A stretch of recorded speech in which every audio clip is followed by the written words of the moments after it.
udah. Ini aku rekod ya, udah biar nanti udah belajar apa kesalahannya di mana dan sebagainya ya.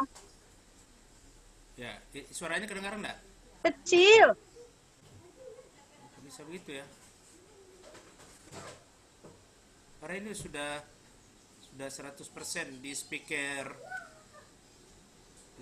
laptop. Pakai headset nih.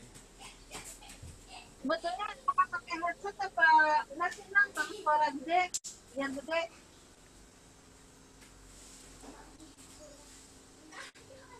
Oh, kalau misalnya suara kecil kayak gini kenapa? Hah? Apa? Oh, speaker ketutupan sih tadi coba. Apa? Speaker ketutupan. Enggak. Tuh kan. Enggak juga kayaknya. Coba saya angkat. Ini saya speaker suara udah saya 100 ini nih, maksimal. Gede banget. Itu ngambilnya di mana? Di mana Di ya? laptop bagian bawah itu. Iya.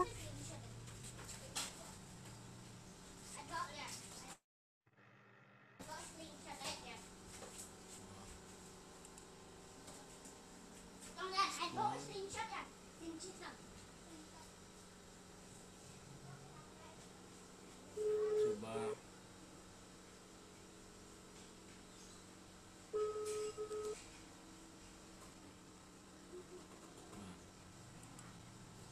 Halo? Iya. Halo? Coba udah tampilin itunya.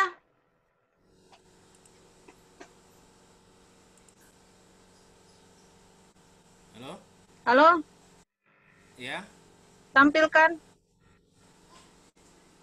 Apanya? presentasinya. Oh, presentasinya tentu host yang ngatur kan? Oh iya, Ini masih, begini. masih ngatur sih. Masa sih? Bukannya langsung aja. Nggak bisa. Hostnya kan dikasih dulu ke host. Nanti host mau dibuka apa enggak kan? Oh Coba saya gitu. kirim dulu. Bukannya Ya, langsung udah. nggak bisa kita. Coba saya coba dulu ya. Ya.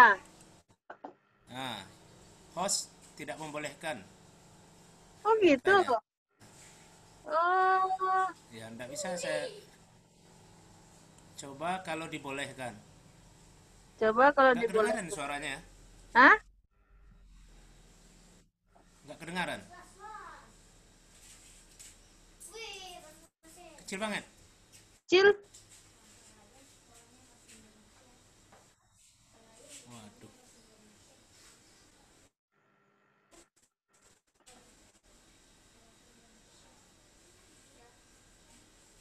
Bentar. Ya. Gimana supaya bisa itu apa? Bisa apa namanya?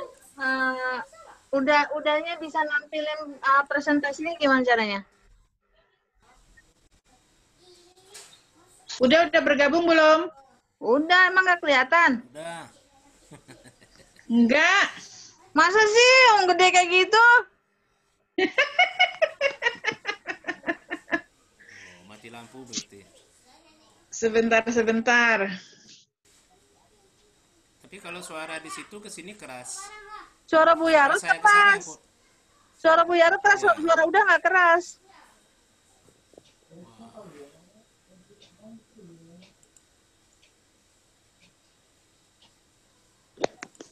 Minta sini dong yang gimana sih caranya?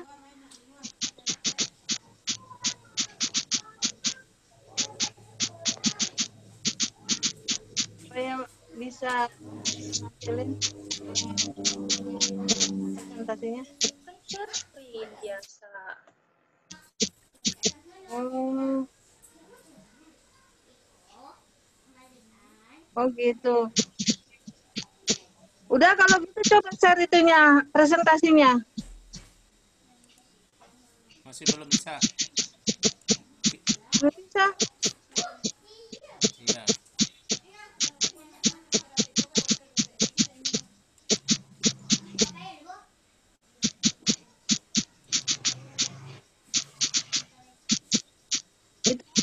Bu Yara.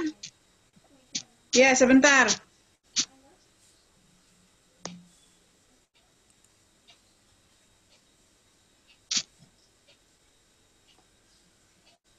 Sip.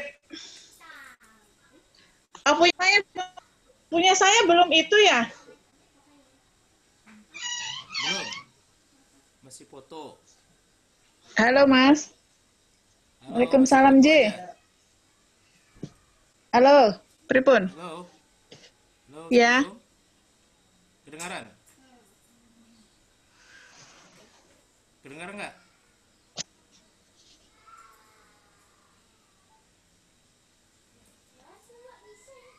Siapa itu, Bu?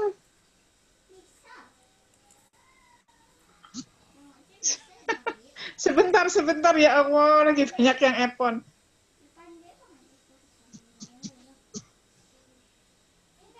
Apa diatur dari sini ya, Nang? Supaya misalnya bisa ngirim gitu dari sananya. Itu presentasinya.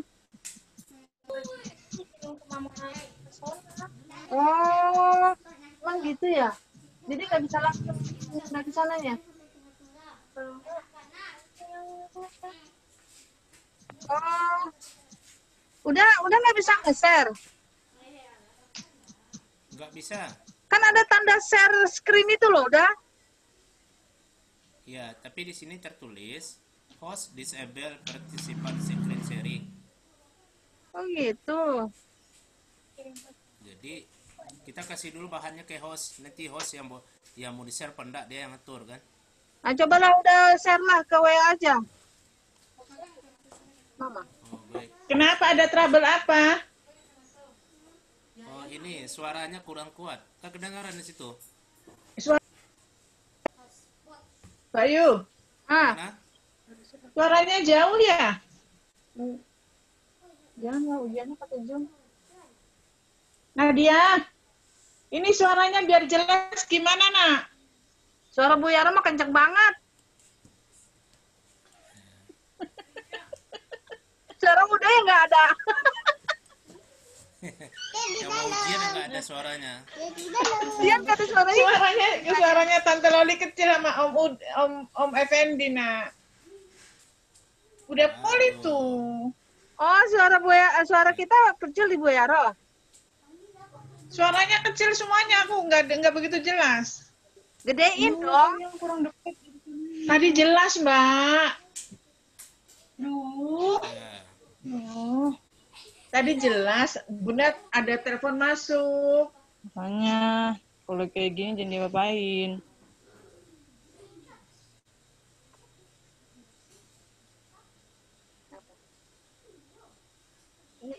Coba ngomong lagi. Halo, jelas nggak? Halo. Di sini Jauh jelas. banget, Suara Mbak. Suara saya jelas nggak? Suaranya jauh banget. Terus? Mana problemnya ya? Kan tadi bilang nanti masuk lagi. Suaranya bakal tembus. Itu disconnect ID audio, Mbak. Disconnect ID atau buat ngedisconnectin. Berarti ini udah connect. Nih, ibu sama anak berantem baik. Nanti masuk lagi. Hasmi, tolong Hasmi. Mana headset, Nak? Biar tahu maksudnya. Coba Dika keluar dulu. Headset, Nak. Lagi. Gimana? AC dong, Nak. Nyalain, Nak.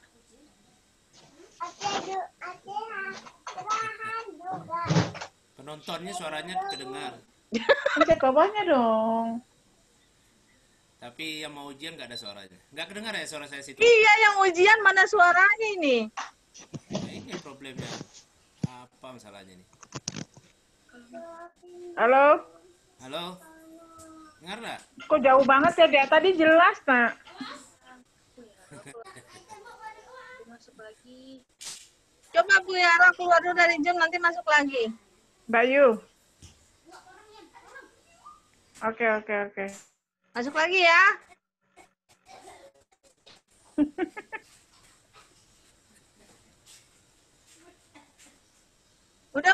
ditampilin nggak itunya? Teresa lagi mau ngirim. Iya, ini Google-nya lagi dibuka. Kan masih di sini. Lagi buka ini. Lagi buka Google. Bagus koneksinya di sana. Bagus. Suara saya ini yang jadi masalah. Iya, Nggak kedengaran. Kecil. kedengaran cuman kecil. Nggak standar.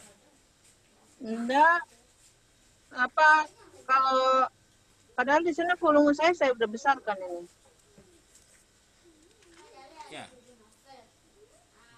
Atau sebentar dulu. Atau saya dekatkan laptop ke mulut.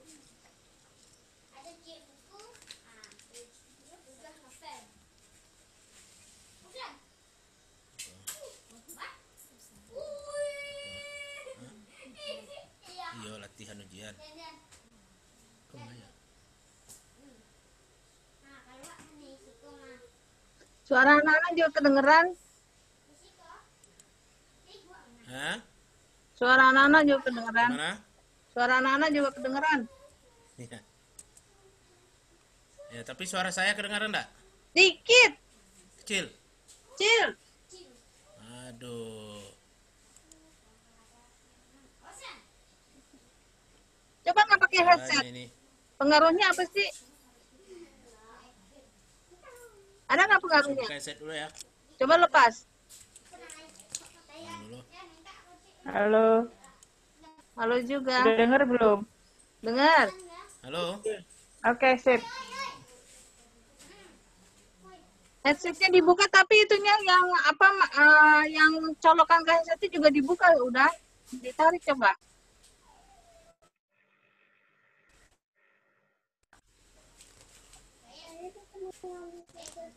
Pengaruh nggak?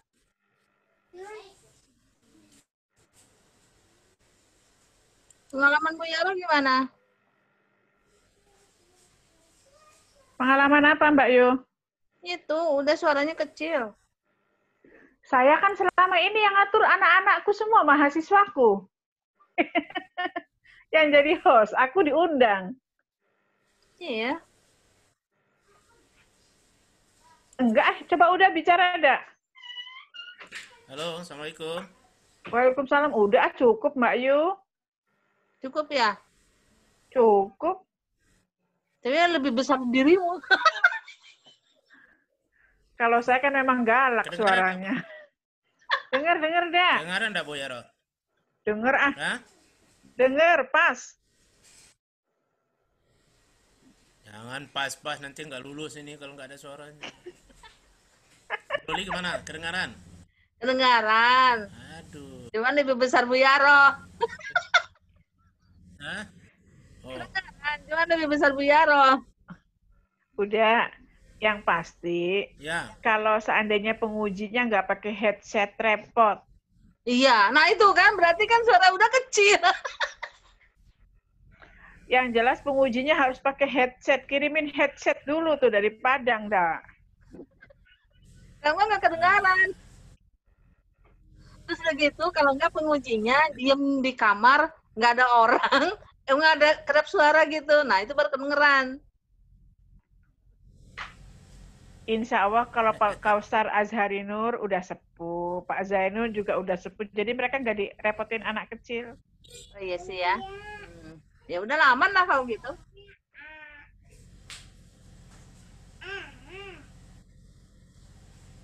Sebentar saya kirim dulu ya. Oke. Saya cari dulu ini.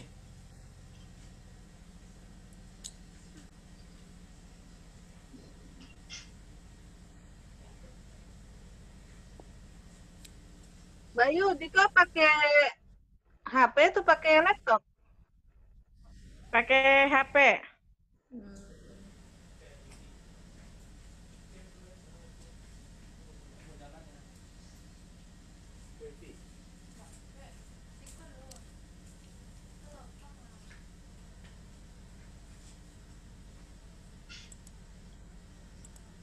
Bentar ya. Lagi muter-muter di awan. kemana?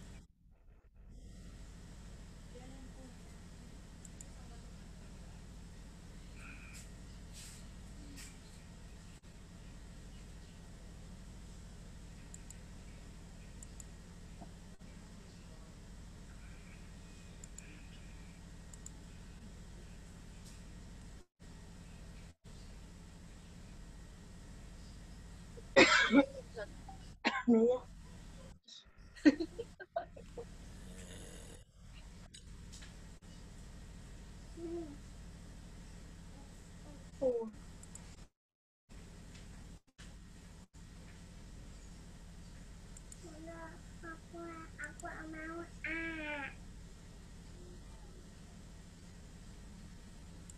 plastik, plastik, plastik. Oh, plastik, plastik, oh,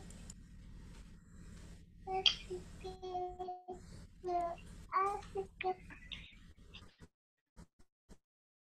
Ini di Padang yang ahli IT cuma udah, anak-anakmu nggak ada.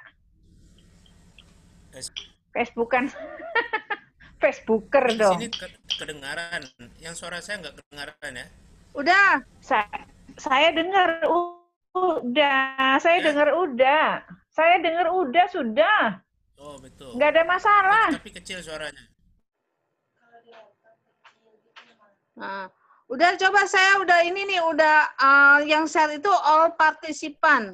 Coba udah itu apa kirim coba. Udah saya ubah. Sudah. Udah coba. Sudah di? Udah saya Mana? apa namanya? Udah bisa. Share itu share PPT-nya. Saya cari yang mana nih? Udah saya ubah, udah saya settingan udah saya ubah. Lah, itu nanti kan udah kan nge-share PPT tuh Mbak Yu, gimana caranya Mbak Yu? Bisa langsung udah saya ubah settingannya. Jadi bukan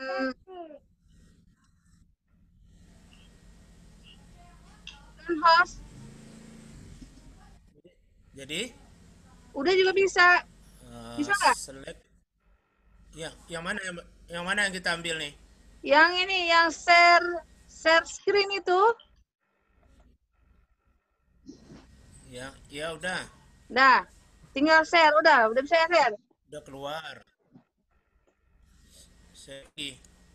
Tapi yang keluar itu di sini sebuah layar. Iya, Google, layar Oh, iPod. itu udah buka dulu itunya PPT-nya.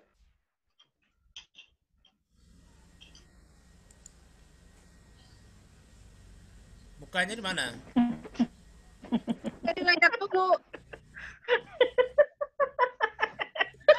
11-12 sama Yaro ini mah udah. Ini kita Mbak Yu gemrobios dulu sama teknis kayak gini nih. Coba kalau saya udah hilang gitu. Udah saya share screen. Oh, iya. PPT-nya udah dibuka belum? PPT-nya dibuka dulu. Nah, tuh screen tuh. Buka dulu. Hore, berhasil. Udah hebat. Apanya berhasil? Minimal keluar tulisan Google. Yang Udah, dibuka kita itu ngambil file di PPT. mana dulu di? Yang dibuka itu PPT-nya udah. Ya. Sebentar. Ya, itu bisa.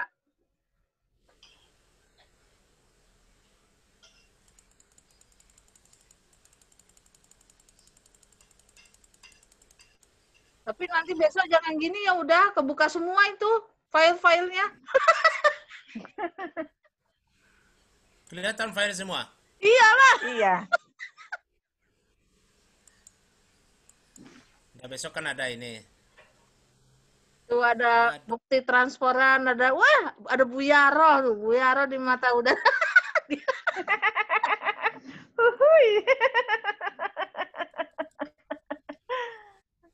Ada macam-macam. yang bisa baca Mbak Loli. Saya nggak bisa baca, nggak kelihatan. Masa sih? Iya. Bayu bisa lihat. Saya nggak bisa lihat. Orang kecil-kecil begitu. Oh iya kan di HP ya, aku kan di laptop. Aku di Sudah. HP. Sudah dibuka. Terus? Tunggulah.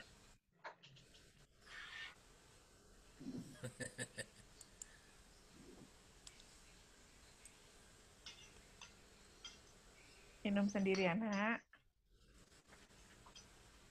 Alhamdulillah akhirnya tampil. Hore, udah hebat. Tapi Dalam. foto orangnya pada hilang.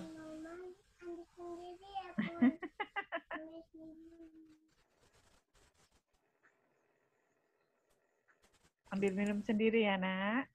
Oke, alhamdulillahilladzi at'amana. Udah kelihatan? Kelihatan? Dah, sini bawah sana. Oh, Udah kelihatan. udah dipakai F5 coba. Jangan begitu, Apa? jelek. Jadi Pakai F5. mana F5?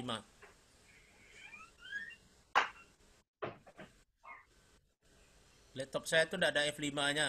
Ya nggak mungkin, ada pasti. Di atas. Dah, Nah, kan cakep tuh. ya. Cakep kan? Tapi orangnya nggak kelihatan. Tapi saya bisa melihat udah. Ya, tapi saya kan kayak melihat hantu aja nggak ada orangnya. Belah kiri kecil pasti ada. Kanan, belah kanan. Nggak ada nih, tertutup semua. Oh, masa sih? Iya tak? Ya, kalau di sini dia jadi tertutup semua. Oh, kalau saya bisa ngeliat ketiganya. Oh ya, Bu Yara bisa lihat nggak? Jangan-jangan penguji nggak bisa lihat. Lihat. ya. Tuh Bu Yara lihat. Coba dibikin 2 window udah. Gimana? Udah bagus sih Mbak Ayu, kenapa leh? Kalau kita Nah, bukan begitu. kalau kita bikin kalau pakai F5, Yang tadi kalau pakai F5 itu tadi ketutup F5 semua. itu apa? Membesarkan. Enggak, yang tadi aja dah lah, yang ini nih dah, yang ini. Ini cukup ya. Cukup. Nggak kelihatan lah. Gimana sih? Saya ini penguji di sini. Nggak kelihatan gimana. Nggak Yang kelihatan. tadi kayak tadi dah. Kalau kayak gini nggak menarik bagi saya. Penguji. Yang tadi kan kelihatan dah yang tadi. Ya berarti pakai F5. Ya, ini pakai F5. Ini Dah, Dikit lagi dah. kalau Masih kayak gini kurang. Kelihatan nggak? Kelihatan orang nggak kalau kayak gini? dah. Lah ini dah. Lumayan lah ini. Bagus. Pipis. Coba ke bawah. Cepetan kamar mandi. Hmm. Udah cukup itu Mbak Yu, jelas. Udah kelihatan orang nggak? Enggak. Makanya kalau pakai F5 orangnya nggak kelihatan. Tapi penguji bagus begini. Ya, tapi kita nggak ngelihat dia. Ya nggak apa-apa lah. Nggak apa-apa. Presentasi, baru balik lagi Ini, ke materi. Oh, balik lagi ke materi. Iya. Nggak, maksudnya, iya. Nah, kayak gini lagi. Kalau kayak gini, bentuknya kelihatan nggak? Kalau kayak gini. Hah? Ya, kelihatan. Udah kelihatan orang? Kelihatan orang. Ya. Oh gitu, kalau gitu gini. Pas presentasi pakai F5. Nah, setelah selesai presentasi, baru balikin lagi ke yang seperti ini. Kalau ukurannya segini nggak kelihatan di situ. Nggak menarik. Ya. Kalau Mbak Yara gimana?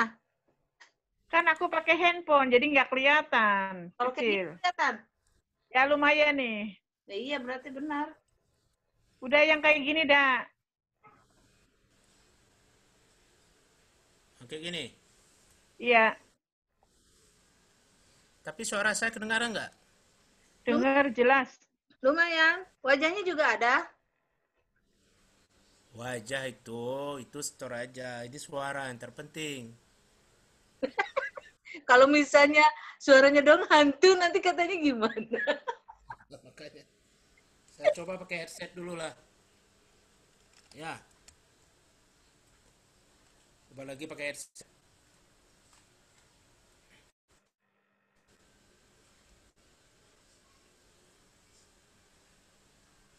Kita mulai ya. Ya oke. Oke, Assalamualaikum warahmatullahi wabarakatuh. Kepada Waalaikumsalam warahmatullahi wabarakatuh. Oh iya ya, dijawab dulu ya, baru aku mulai ya. Aku juga sama-sama belajar ini. Tapi Bu Siap, Loli Ketua ingat nanti Sidang. kalau mau daftar, selagi saya ingat itu filenya yang Word itu disatukan jadi satu file, Oh gitu. sama kayak PDF. Udah tahu caranya kan? Belum? Belum coba? Nanti dikasih. Nanti aja lah. Nanti aja. Yang ini aja dulu. Baik, silakan. Ya. Maksudnya Yang silahkan siapa? Yang presentasi siapa? ya dipersilakan Ya, mulai kepada lagi. Saudara Effendi untuk mempresentasikan hasil penelitiannya yang berjudul Titik Temu Tasawuf dan Perennialisme dalam Pemikiran Tasawuf Martin Lings. Monggo, silakan. Assalamualaikum warahmatullahi wabarakatuh. Waalaikumsalam. Waalaikumsalam warahmatullahi wabarakatuh. Kedengaran kan? Lumayan, Saya Dengar. cek dulu kedengaran kan? lumayan. Enggak, jelas Lumayan kalau terus. menurut aku jelas. Ini Yang saya headsetnya hormati- yang Oke. Yang saya hormati para penguji, Profesor Dr. Didin Sepudin, Profesor Dr. Kausar Azharinur, Profesor Dr. Hamsal Bakhtiar, Profesor Dr. Iim Sunur, dan Profesor Dr. Zainul Kamal, dan Profesor Dr. Asep Usman Ismail.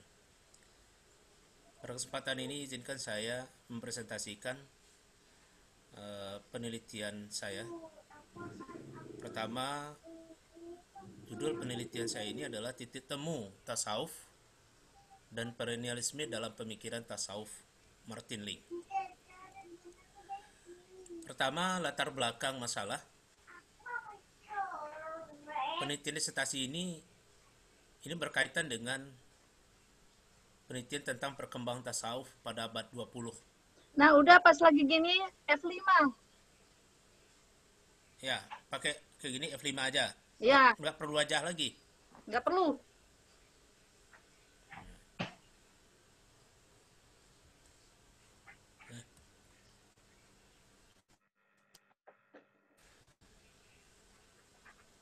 Latar belakang masalah penelitian disertasi ini adalah berkaitan dengan perkembangan tasawuf pada abad 20. Dalam perkaitan perkembangan itu, saya ingin mengkaji satu tokoh yang berperan di dalam perkembangan tasawuf pada abad 20, yaitu Martin Lings. Latar belakang penelitian ini, dasar pemikirannya adalah bahwa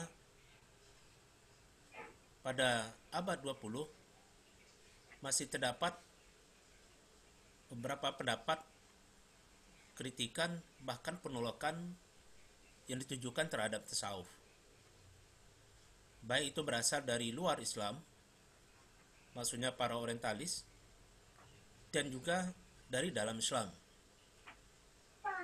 Pendapat-pendapat ini dan penolakan ini sepertinya memperlihatkan atau meragukan eksistensi tasawuf, sekaligus peran tasawuf itu dalam kehidupan. Di antara orang-orang yang memberikan kritikan itu adalah pertama ilmuwan dari Islam seperti Arthur J. Arbery, Clifford Geertz, Ernest Gellner, yang mereka menyatakan bahwa tasawuf itu hanya akan berkembang pada masyarakat lapisan bawah dan pada masyarakat pinggiran. Mereka menyebutnya dengan masyarakat terbelakang. Bahkan para ilmuwan ini juga meramalkan tasawuf itu tidak akan berkembang. Bahkan bisa bahkan akan mati sama sekali. Dalam pandang mereka, hal ini disebabkan karena tasawuf tidak sejalan dengan semangat rasionalitas yang merupakan hal penting di dalam proses pembaharuan dan hal yang dipentingkan oleh kehidupan masyarakat modern. Pendapat ini,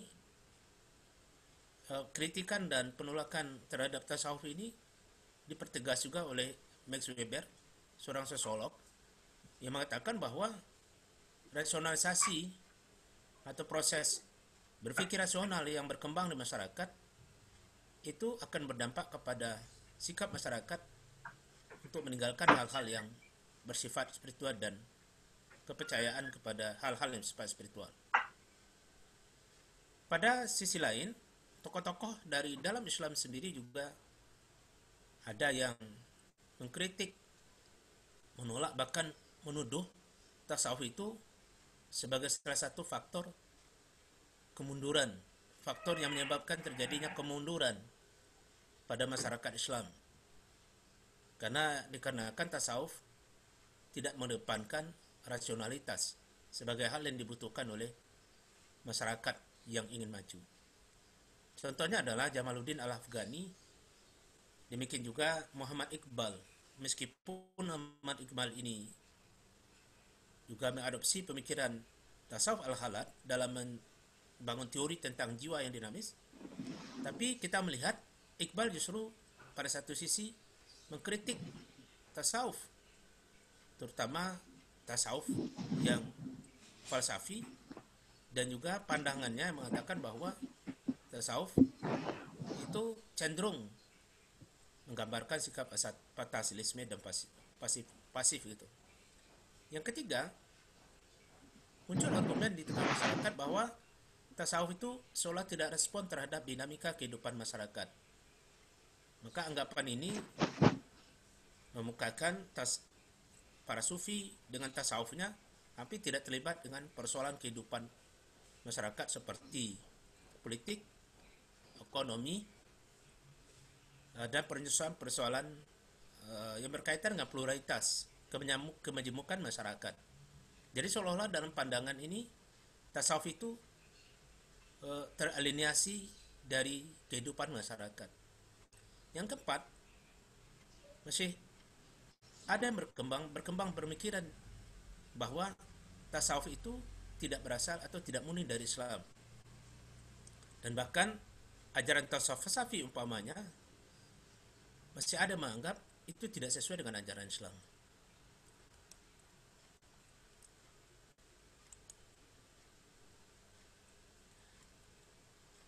Beberapa pandangan dan pendapat di atas, baik itu kritikan dan penolakan terhadap tasawuf, sepertinya argumen ini mengesankan bahwa pertama, tasawuf tidak akan pernah berkembang, atau tasawuf tidak berkembang dengan baik sebagaimana keilmuan Islam lainnya, dan diprediksi atau diramalkan bahkan mati ketika berhadapan dengan modernisme.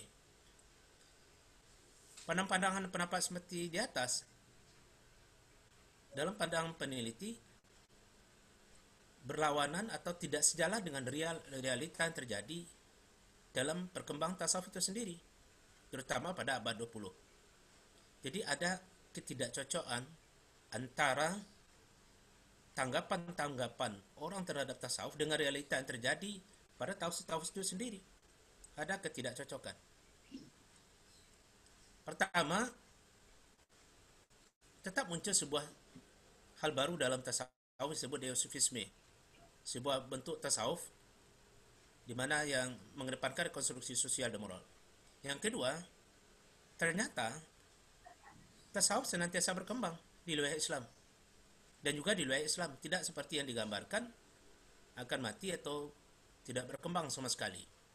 Terutama salah satunya adalah berkembang dengan baik di barat, terutama di Eropa, yang dikembangkan oleh para pemikir perennial seperti Martin Link dengan varian tasawufnya yaitu tasawuf perennial.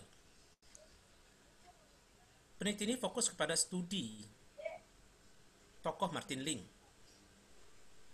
beranjak dari melihat varian-varian tasawuf yang berkembang di barat modern. Ada beberapa varian tasawuf yang berkembang di barat. Yang pertama namanya tasawuf hibrid. Sebentar. Ini direkam nggak Mbak Yu? Direkam nggak udah? Mbak Yu, direkam nggak? Direkam untuk evaluasi. Sip. Ya, saya nanti mau denger rekamannya. Soalnya tadi sayup-sayup ngantuk. Oh, jangan tidur begitu. Jadi yang kedua, ada Capek. varian baru, varian yang disebut tasawuf transplant, yaitu tasawuf yang banyak dianut oleh kelompok diaspora. Orang-orang datang di luar lalu masuk ke Eropa dan bekerja, tapi mereka tetap mempertahankan tasawuf dalam bentuk awalnya. Tidak ada proses pemahaman yang filosofis. Mereka mengamalkan tasawuf dalam bentuk lama. Yang ketiga ada disebut tasawuf perennial Sufism. Ini adalah bentuk tasawuf, varian tasawuf, di mana di situ dikemukakan atau berpegang kepada kebenaran-kebenaran abadi dan nilai-nilai universal dari agama-agama. Artinya tasawuf ini terbuka kepada prinsip-prinsip toleransi, keterbukaan dari semua mistisisme. Maka tasawuf ini pemahaman tasawuf perennial ini cenderung berprinsip terbuka, toleransi, mengakui pluralitas. Berkaitan dengan tokoh ini, Martin Link, apakah memang dia layak untuk dijadikan sebagai objek penelitian dalam bidang tasawuf? Maka dalam pandangan beberapa tokoh pemikir dan pegiat tasawuf seperti Syed Hussein Nasr, William Cicitik, Reza Shah Kazemi, Michael Pizat, termasuk juga guru besar kita Kausar Azhari Nur, hasil sebuah diskusi saya pada beberapa waktu yang lalu, bahwa Martin Link merupakan tokoh penting dalam mata rantai perkembangan tasawuf di barat pada abad 20. Artinya, ada pernyataan tokoh mengatakan Martin Link itu adalah pegiat dan pengamal tasawuf. Ya. Tokoh ini dianggap berperan penting dalam mempertahankan argumen originalitas tasawuf Islam. Dan tokoh ini dipandang berusaha menghidupkan kembali ajaran tasawuf falsafi. Dan kekhasan tokoh ini adalah kemampuannya melaborasi filsafat dalam pemikiran tasawufnya, yaitu filsafat perennial. Merujuk ke beberapa karyanya, ada beberapa karya yang menjadi rujukan dalam penelitian ini. Pertama, What is Sufism? Kemudian The Book of Eternity, yang sudah dialih bahasakan ke bahasa Arab, yaitu Kitabul Yakin. Dan inilah menjadi pegangan peneliti karena sampai saat ini edisi bahasa Inggrisnya itu yang asli itu tidak ditemukan. Walaupun sudah diupayakan untuk mencari di berbagai perpustakaan dalam dan luar negeri, tapi tidak ditemukan. Dan PDF-nya pun dulu pernah muncul satu kali, kemudian tidak ada lagi, dan blog yang memunculkan itu sudah dihapus. Karena mungkin ada faktor-faktor tertentu, karena hak patennya sudah diambil oleh perusahaan-perusahaan penyedia jasa buku. Kemudian ada buku lain, Daily Van Howard, A Sufism 20th Century, kemudian A Return to Spirit, dan beberapa karya lainnya. Dasar pemikiran Martin Link sebagaimana tokoh-tokoh pegiat dan pemerhati tasawuf ini lebih merupakan sebuah respon dari rasa perhatian terhadap kondisi sosial kultural di mana dia hidup. Maka atas ini kita dapat mengatakan ketertarikan Martin Link terhadap dunia tasawuf itu tidak berkaitan dengan sosial kultural di mana dia hidup. Apa yang disaksikan oleh Martin Link itu adalah pertama, sains teknologi sebagai produk modernisme itu tidak mampu memberikan jawaban bagi kebutuhan spiritual. Walaupun modernisme itu dan dengan teknologinya itu memberikan berbagai hal positif kepada kehidupan manusia, tapi secara spiritual justru menimbulkan masalah. Yang kedua, dalam pandangan Martin, agama sering dijadikan alat untuk mengklaim sebuah kebenaran sepihak, sehingga mengabaikan kebenaran datang dari luar. Yang ketiga, yang dilihat Martin itu masih ada berkembang pandangan bahwa tasawuf, terutama tasawuf corak falsafi, dianggap dapat merusak keyakinan dalam Islam. Ini diantaranya. Maka berdasarkan hal ini, sepertinya menjadi pendorong bagi Martin untuk mengukuhkan kembali eksistensi tasawuf, ya, supaya tasawuf mampu menjadi sebuah solusi dalam mengalami krisis kejiwaan. Dan sebenarnya tasawuf juga dapat mengatasi berbagai pertikaian yang muncul atas nama keyakinan. Jadi Martin Lee mencoba mengangkat tasawuf tidak hanya sebatas sebuah self experiences, pengalaman individu, tapi tasawuf bagi Martin Lee adalah dengan menggunakan pendekatan perennial dicoba menjadi sebuah cara untuk menghindari konflik, baik itu keyakinan atau kepercayaan. Nah, nilai-nilai universal inilah dalam tasawuf Martin Lee yang coba diangkat dengan menggunakan pendekatan perennial sehingga masyarakat bisa hidup secara bertoleransi dan tidak saling membenar kebenaran sepihak saja, lalu mengabaikan kebenaran lain. Berdasarkan latar belakang masalah di atas, banyak persoalan yang relevan dengan perkembangan tasawuf di abad 20 dalam pemikiran Ling.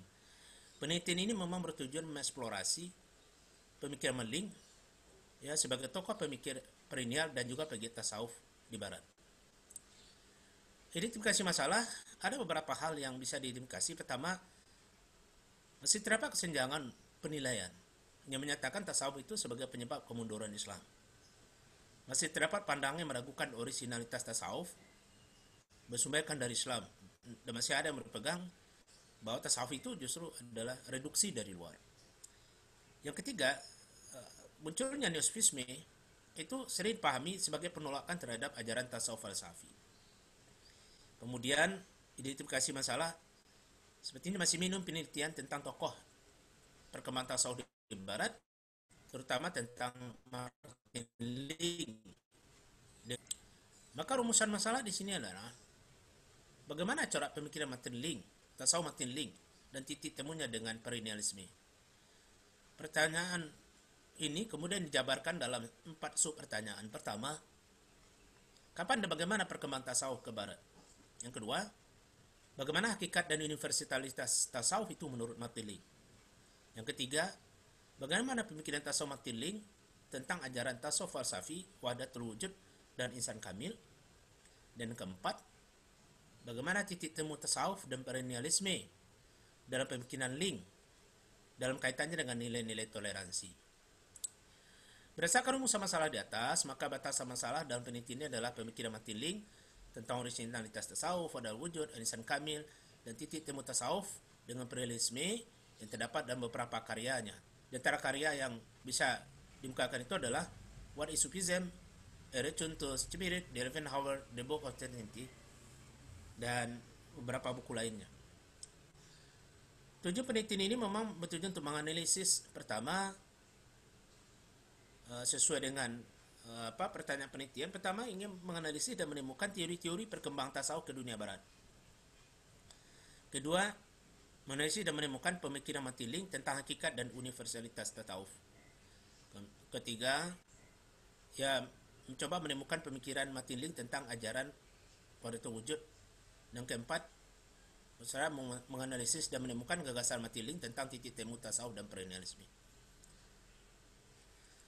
Signifikansinya baik secara teoritis ataupun praktis. Secara teoritis ini diharapkan penelitian ini menambah khazanah ilmu Islam dalam bidang tasawuf, terutama dalam perkembangan tasawuf di era modern dan kontemporer.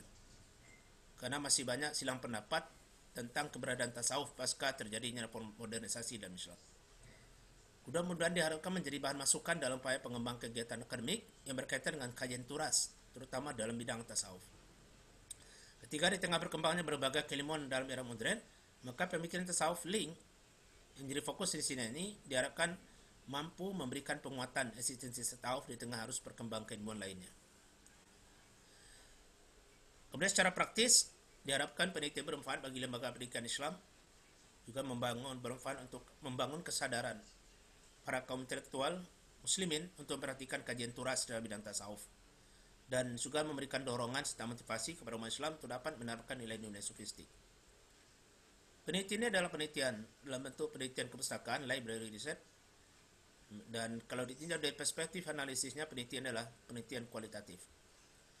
Sumber data adalah beberapa karya Martin Link dan kemudian ditambah dengan sumber data yang berasal dari buku-buku, jurnal ilmiah, artikel, ataupun hasil penelitian yang otoritatif yang berkaitan dan berhubungan dengan kajian tasawuf dan pemikiran Martin Link. Pengumpulan dan analisis teknik pengumpulan data dilakukan dengan collecting data, kemudian diolah dan dikelompokkan berdasarkan pengelompokan bidang kajiannya, tasawuf itu sendiri. Pertama, dalam pengolahan data ditempuh beberapa langkah. Pertama, descriptive analysis, yaitu sebuah pendekatan untuk memecahkan masalah ya dengan menggambarkan, melukiskan data sebagaimana adanya, data-data yang berkaitan dengan materi. Kemudian interpretasi dan hermeneutik. Peneliti akan melakukan interpretasi karena ada pengertian kualitatif, dan hermeneutik artinya pendekatan hermeneutik digunakan untuk memahami. Jadi dengan hermeneutik seolah-olah peneliti bisa hadir dalam kehidupan Martin Link untuk bisa mengkaji lebih dalam apa yang ada dalam pemikiran Martin Link. Ketiga, heuristik artinya penelitian ini diterapkan untuk mendeskripsikan pemikiran tokoh yang dikaji secara holistik. Temuan penelitian. Berdasarkan kajian dan pembahasan serta hasil analisa dalam perjalanan penelitian ini dalam bab-bab yang terdahulu, temuan penelitian ini adalah bahwa Martin Link adalah penganut ajaran tasawuf falsafi dan bercorak perennial. Dalam hal ini menurut peneliti, perennial itu adalah perpaduan antara tasawuf falsafi yang dikembangkan oleh Ibnu Arabi dengan pemikiran perennial. Adapun dari 4 pertanyaan yang diajukan di awal sebagai sub pertanyaan umum, maka dapat disimpulkan pertama, tasawuf sudah berkembang ke barat. Tasawuf berkembang ke barat itu menurut atau hasil penelitian ini adalah ada 2 fase. Pertama, fase awal itu fase pengenalan. Ini sudah berlangsung semenjak abad ke-17. Ya, pengenalan itu dilakukan oleh para tokoh kolonial. Artinya ada tujuan-tujuan para kolonialis untuk mengenal budaya-budaya ataupun hal-hal berkaitan termasuk dalam Islam. Dan ini dilakukan semenjak sudah dimulai abad 17. Kemudian fase kedua adalah abad 18, akhir abad 17, awal abad 18 sampai 20, sampai hari ini. Tapi ini batasi sampai abad 20, itu dikembangkan oleh para petualang Eropa. Dan salah satu di antara itu adalah peran tokoh perennial. Yang kedua, kesimpulan ini mengatakan Martin Link berpendapat tasawuf murni dari ajaran Islam dan tidak dipengaruhi oleh ajaran mistisisme luar. Jadi Martin Link berpegang kepada prinsip-prinsip ajaran Islam. Ketiga, dari pertanyaan di atas, Martin Link menerima paham kesatuan wujud dalam ajaran tasawufnya. Martin Link menolak penyamaan ajaran wahdatul wujud dengan panteisme. Paham kesatuan wujud atau wahdatul wujud bagi Martin Link adalah realisasi dari bentuk ketauhidan tertinggi sebagai bentuk pengakuan akan keesaan Allah. Wahdatul wujud bagi Martin Link adalah pengakuan hanya ada satu wujud yang hakiki, yakni wujud Allah sebagai zat yang mutlak. Wujud yang lain adalah wujud nisbi sebagai tajalli dari zat yang mutlak. Alam adalah penampakan atau tajalli dari Tuhan sebagai pencipta. Dalam konsep ini tidak ada perbedaan konsep wahdatul wujud Martin Link dengan pendahulunya seperti Ibnu Arabi. Martin Link dapat ditetapkan sebagai penguat dan pensyarah tentang ajaran wahdatul wujud yang dikaitkan dengan nilai ketauhidan. Satu hal yang penting dari pemikiran Martin Link dengan berkaitan dengan wahdatul wujud itu adalah ketika dia mengungkapkan bahwa wahdatul wujud, Al-Ghazali yang selama ini dianggap tokoh penting tasawuf akhlaki justru merupakan tokoh tasawuf falsafi. Yang terakhir adalah pandangannya terhadap insan kamil. Insan kamil adalah manusia yang memiliki yang menerapkan sifat-sifat Allah. Yang kedua, memiliki kepedulian sosial. Yang keempat, titik temu tasawuf dan perealisme menurut Martin Link diantaranya adalah bahwa kedua-duanya, baik tasawuf dan perealisme, sama-sama mengedepankan nilai-nilai toleransi, harmoni, dan saling menghargai antara sesama penganut agama dan keyakinan. Demikian presentasi ini saya sampaikan. Assalamualaikum warahmatullahi wabarakatuh. Waalaikumsalam warahmatullahi wabarakatuh. Ya, pertama kami mengucapkan selamat terlebih dahulu kepada Profendus Effendi. Semoga kasih, Prof. lancar ujian pendahuluannya. Amin. Dan kritik saya adalah kritik saran ya. Udah jangan terlalu panjang di latar belakang. Kan kita cuma dikasih waktu 20 menit. 20 menit. Iya. Jadi latar Nanti belakang. dicoba di jam. Nanti ini saya kirim ya rekodnya. Nanti udah pelajari lagi kira-kira 20 menit itu sampai mana. Dimulai dari latar belakang, terus temuan itu penting. Temuan, terus metode, terus kayak gitu, baru di lapangannya ya. Di lapangannya seperti apa dan hasilnya seperti apa. Itu yang penting dalam 20 menit itu.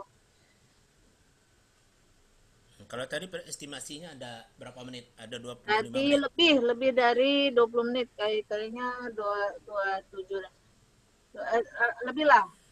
Artinya usahakan pula misalnya jangan sampai juga 20 menit, misalnya 17 menit gitu.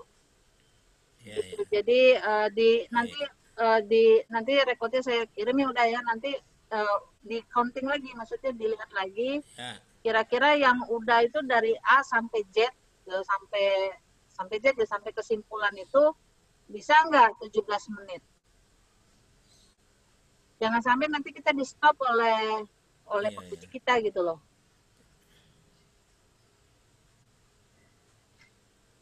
Karena Zoom itu kan cuma 45 menit. Baik. Jadi artinya ada yang perlu dikurangi ya. Ya, jadi kalau menurut saya tadi itu udah bagus, cuman di latar belakangnya Nah, itu setelah itu udah terlalu panjang.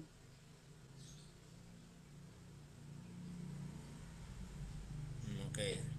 Latar Jadi, belakang, nanti terus langsung dipangkas. temuan, habis temuan, terus rumusan masalah, terus metode, terus baru nanti pembahasan dan hasil. Gitu. Cuma tinggal dipendekin yang Oke. yang itu aja dah, latar belakang. Yang lainnya udah oke banget. Terus di metode itu udah kurang penekanannya. Pakai apa sih library? Ya. Library terus apanya gitu loh. Nah di situ udah kurang tekan. Kan kata Pak itu tadi hermeneutik tahap lah, saya nggak kurang paham juga kan kalau soal kayak gitu-gitu ya. Cuman kalau saya rasa udah tuh kurang di penekanan metodenya.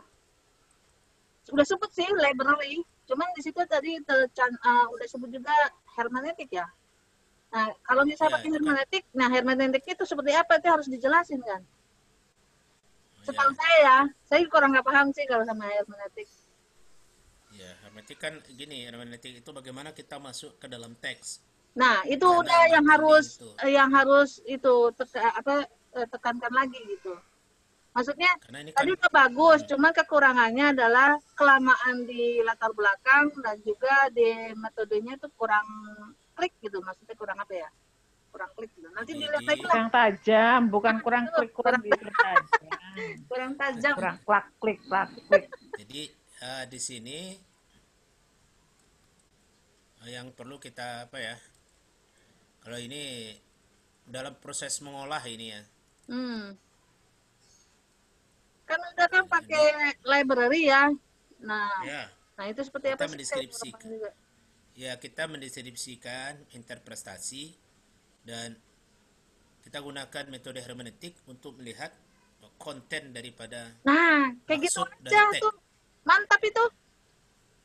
Ya, gitu aja diringkas-ringkas saja. Iya, soalnya kan yang kita hadapi kan orang-orang ahli semua. Nggak usah kita jelasin juga mereka udah paham. Ya. Yang penting kan ininya udah, kalau kemarin nih pengalaman. Yang penting itu ya di latar belakang, rumusan masalah, terus nyambung ke pembahasan, terus hasil. Deh, itu aja sebenarnya. Kalau metode kayaknya kurang dicungkil-cungkil. Kayaknya sih, tapi nggak tahu lah ke depannya. Setahu saya sih gitu. Mereka 3 Nggak batang apa-apa. batang itu aja. Nanti latar belakang. Nah sekarang saya But- ingin uji apa dulu. Tadi kan saya melakukan ada sesuatu yang tidak pas, sesuatu yang senjang antara pandangan-pandangan orang terhadap tasawuf dengan realita tasawuf itu sendiri. Ini latar belakangnya udah bisa ini. Iya udah, itu Sehingga aja. sehingga ini perlu diteliti karena ada tuduhan yang tidak benar. Hmm. Realitas yang sesuatu yang terjadi dalam pandangan orang dengan realitas yang sebenarnya itu tidak seperti itu. Ya, Sudah kontradiktif enggak? dah. Iya, itulah masalah, Itu betul. masalahnya. Sip. Mm-mm. Bagus. Selamat ya udah. Ya Kak. Kalau hari ini ujiannya ya, tapi kan ujian juga. Ini kita menghadapi. Yang penting kan tenangnya itu loh. Nah, aku kalau tenangnya itu kurang belajar aku. Seharusnya aku belajar tenang. Jadi kalau misalnya nggak tenang itu kan ilmu yang dalam otak tuh nggak keluar. Udah itu udah tenang. Ngelmu sama Buddha, ngelmu sama Kiai Mukti, sama ngelmu sama Saifur Rahim. Nah, itulah. Tapi Sepinter-pinternya orang kalau dia grogi dan ini aduh, itu yang ada di sini hilang. Mbak Yu, Tapi itu besok jam yang mau dihadapi terbang. Iya. ini kan yang jadi masalah sekarang kan ya ini yang kita hadapi itu Profesor Kausar itu kan didengkotnya tasawuf bukan untuk UIN Jakarta, itu sudah internasional. Betul, Orangnya betul. sangat Dosenku dulu itu dah. Aku yakin udah mampu lah itu. Mau apapun saya- orang kalau itu kan udah ini kan tulisan kita, gitu mau diapain. Insya Allah Udah kalau menguasai. Yang penting ya kalau semua penguji punya pikiran begitu aman kita, tapi kan kadang-kadang tidak seperti itu.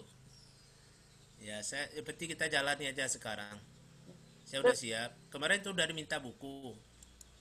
Langsung Profesor Kausar itu minta bukunya mana yang disebutkan tuh buku. Nah ini repotnya.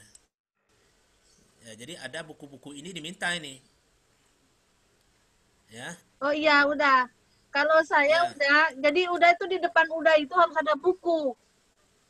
Nah, Ketika ini diminta itu langsung ngambil. Misalnya buku apalah, misalnya langsung ada itu. ini bukunya. Mana? Segepok. Ya maksudnya di samping udah kiri kanan itu udah ada buku. Ya ini. Ya. Nah, tinggal tampilkan begini kan, misalnya gini. Tampilkan, jangan buru-buru digituin udah nggak kelihatan. Jadi tampilkan dulu begini. Ini satu. Nah, Tetap induk. nah gitu kan. Nah baru keluarkan gini. Siapa tahu nanti kan Ya. kita tampilin buku kan. Jadi di samping Ya. kiri kanan kita udah ada buku. Nah, ini buku yang paling diminta beliau. Nah gitu dah, mantap. Jadi beliau minta 3 buku. Harus ada Prof Kausar. Dan Mantap. buku itu tidak ada di Indonesia. Jadi Prof. itu makanya dia Kausar minta. itu pembimbing UDA atau penguji UDA? Penguji, itu repotnya. Pembimbing saya kan Prof Zainun. Mudah-mudahan dibantu sama pembimbing ya. Aku juga Ya. ngarepin banget bantuan dari pembimbing. Kalau aku juga nggak ngerti. Mudah-mudahan lulus Kita kita dapdikbud ya. sekarang. Ya, makanya kita harus dekat dengan pembimbing. Biasanya kalau pembimbing tidak respon, itu yang bahaya kita kan. Iya.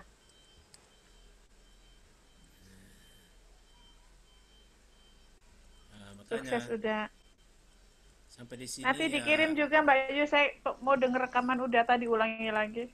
Iya, di kau tuh saya tidur sama aku juga tidur.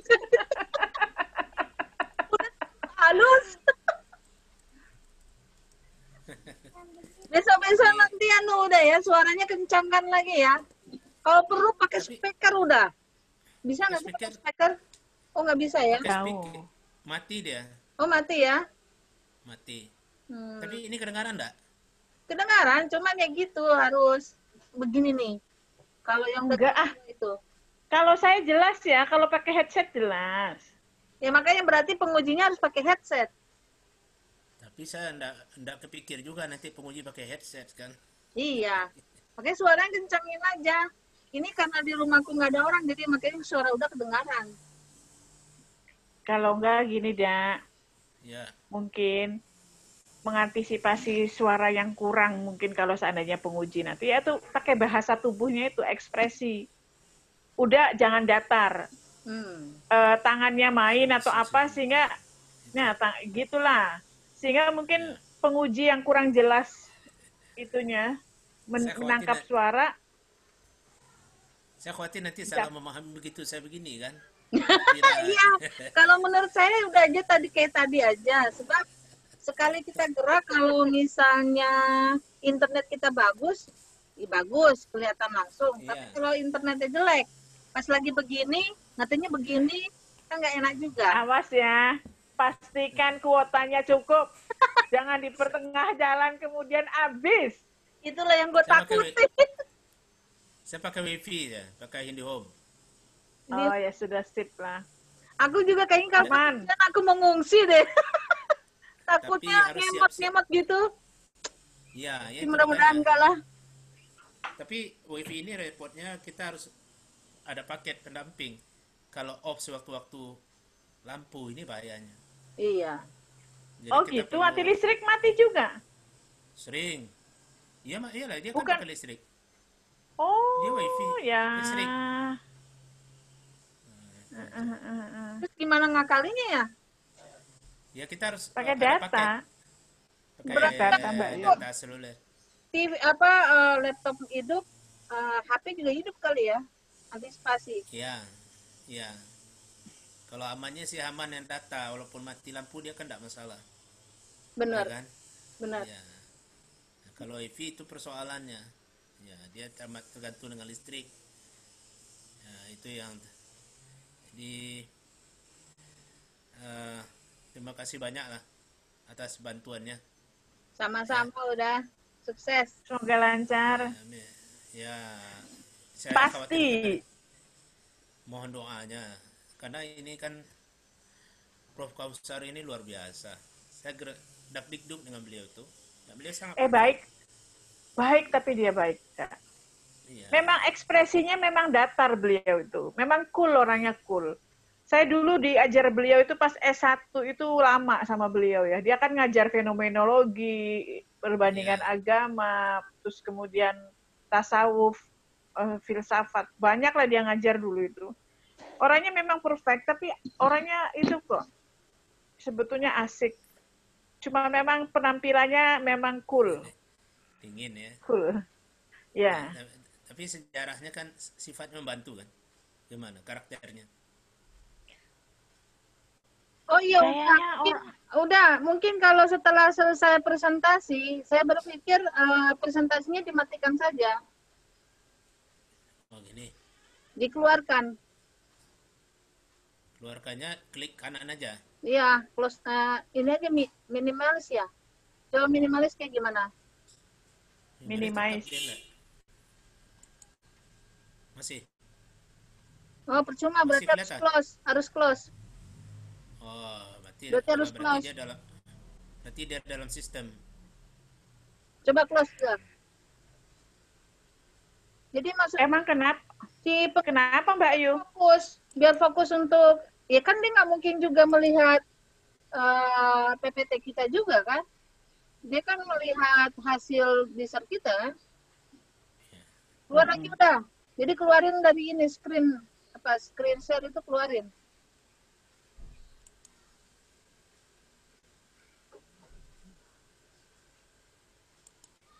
Sudah stop. Yes, benar. Nah gitu. Berarti gitu ya. Berarti setelah selesai, terus udah mulai misalnya kalau udah yang nge-share ya, nah setelah selesai langsung close aja. Jadi langsung si penguji itu fokus sama kita juga fokus sama penguji. Jadi nggak fokus lagi sama PPT. Karena PPT terus yang kelihatan ya. Kalau gini kan fokus nih. Oh, ya. Ya kan? Jadi udah juga nggak fokus sama PPT kan? Nah, kalau ini kan sekarang sudah berhadapan dengan profesor aja lagi. Iya. Kita calon profesor, Pak. Amin. Aduh, ini memang apa? Saya berharap sekali lah mudah-mudahan ada kelunak-lunaan hati penguji. Amin. Kemarin Amin. Prof. Sudah minta buku langsung dia. Aduh, ini. Jadi kalau beliau tuh mah orang perfect. Kalau buku mana bukunya? Gak bisa menghayal. Kalau analisa, tentu kemampuan kita tidak sama. Iya kan? Tapi kalau nggak ada sumber, berarti kita ada nggak bohong kan? Saya harus lakukan ini, gitu kan? Iya. Ini Enggak. Betul. Dengan udah menghadirkan buku yang dia minta, dia tahu bahwa udah serius. Dia hanya kepen Ya. memastikan bahwa kalian itu bicara based on data gitu aja. Iya. Bukan hanya katanya-katanya, bukan hanya ngutip. Saya yakin itu sangat membantu dengan udah menghadirkan bahwa itu serius. Dan Ya, pasti kita beliau apresiasi. Agak lama aja, udah agak lama begini gitu, lamain sambil ngobrol gitu. Ini menurut buku ini, menurut buku ini, menurut buku ini. Terus nanti tampil lagi misalnya, tampil lagi ini buku ini, gitu aja udah. Jadi Supaya dia waktunya fokus jalan. soalnya kan udah tuh library research. Jadi based on buku kan, based on koleksinya. Buku bicara ini, bicara ini, terus nanti ambil lagi buku lain, gitu kali udah. Iya. Gitu. Jadi 20 menit untuk buka lapak gitu. Ya karena beliau yang minta, sama lah dengan kita kalau studi staka itu bukunya karena harus hadir. Mana dia kan? Diambil sampel buku-buku utama. Kan begitu kan. Oke. Jadi oke lah. Ini Bu Loli kapan daftar? Aku disuruh tambah lagi, udah tunggu tambah filsafat. Jadi tadi udah presentasi, jadi saya kepikiran jadinya. Jadi falsafah arsipnya harus masuk, karena kan S3. Jadi falsafah apanya? Arsip. Ya memang harus arsip. Ya kalau falsafah arsip kan kita kembali lagi ke sini. Hakikatnya apa arsip itu? Kita tidak bicara lagi teknis kan? Jadi Substansi. apa hakikatnya? Ya, substansinya apa? Kok kita mesti ngarsip? Ya kan? Tujuannya apa? Tentu itu yang kita cari. Ya kan? Sama dengan makan. Apa hakikat makan? Ya kan? Kenyang. Hakikat makan. Kalau kenyang, maka tidak sepiring pun orang enggak perlu makan satu piring. Makan satu kurma kenyang udah. Nah, kan gitu kan. Jadi apa hakikat makan? Apa hakikat minum? Hakikat makan dan minum itu kan kesenangan aja. Walaupun makannya kesenangan, kenyamanan diri. Walaupun makannya cuma kurma, kalau udah nyaman dirinya udah berasa kenyang deh. Tapi kalau orang makan 3 bakul pun dia tidak akan kenyang kan. Kan hakikat itu. Jadi filsafat kan bicara hakikat. Apa hakikat kursi? Apa hakikat kursi? Buya Roh nih dosen filsafat kan. Kalau kita masih mengatakan kursi tempat duduk itu belum hakikat. Itu empirikal baru kan.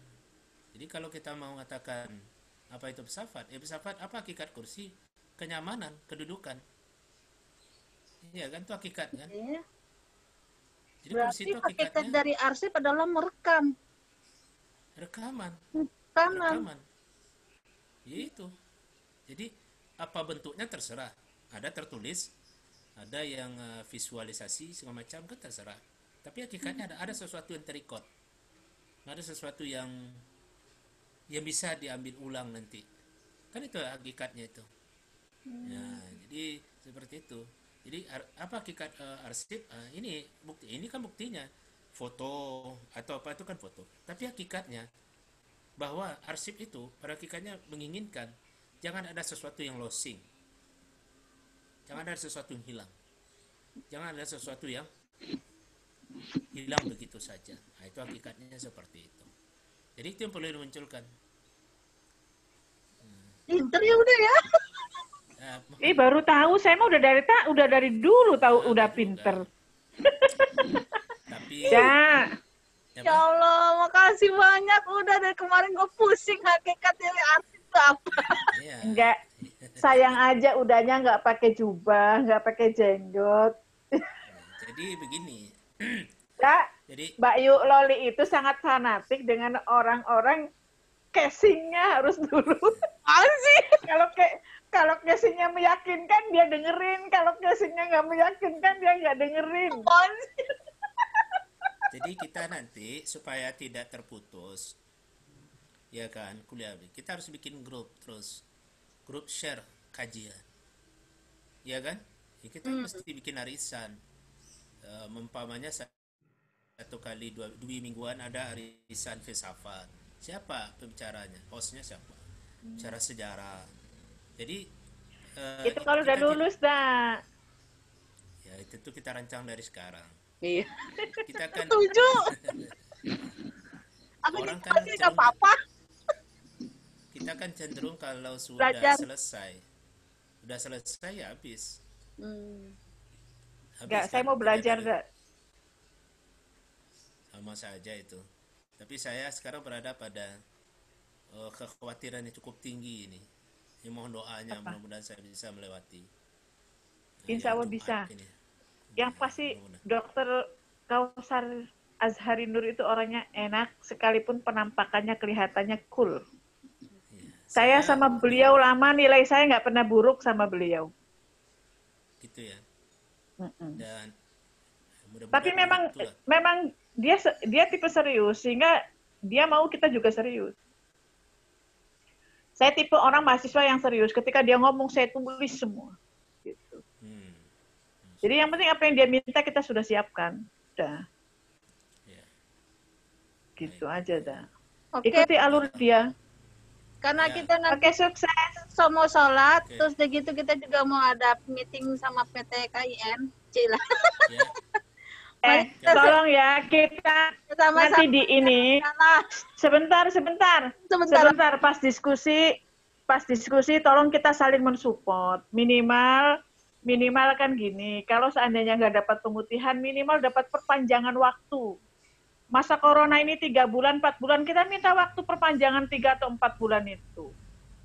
Untuk Ya. mengantisipasi waktu yang terbuang ini, karena kan kita nggak bisa terjun dah. Gitu ya, Jadi sekalipun polanya teman-teman gini, ya. udah mau selesai, mohon dibantu. Insya Allah. Ya, di sini harus ada penekanan pembicaraan. Bu Yaro, Bu Loli harus ngomong yang kuat. Waduh. Iya, ya, penekatannya. Biasanya lebih Ya, dengar pokoknya begitu. Nabi Nanti Sulaiman itu- saling mensupport. Iya, Ya, iya, mudah-mudahan. Oke. mudah-mudahan. Terima kasih banyak ya. Sama. Suara Kami kedengaran kan? dah. Ya, Sukses. suara kedengaran kan ya? Ya, kedengaran. Kedengaran, pokoknya pastikan semuanya siap ya. Ya, insya Allah. Hari Jumat datanya siap. Mudah-mudahan nggak mati listrik, mudah-mudahan nggak hujan lebat. Amin. Amin, amin, amin. Amin. Assalamualaikum. Amin. Waalaikumsalam warahmatullahi Waalaikumsalam. wabarakatuh. Sukses.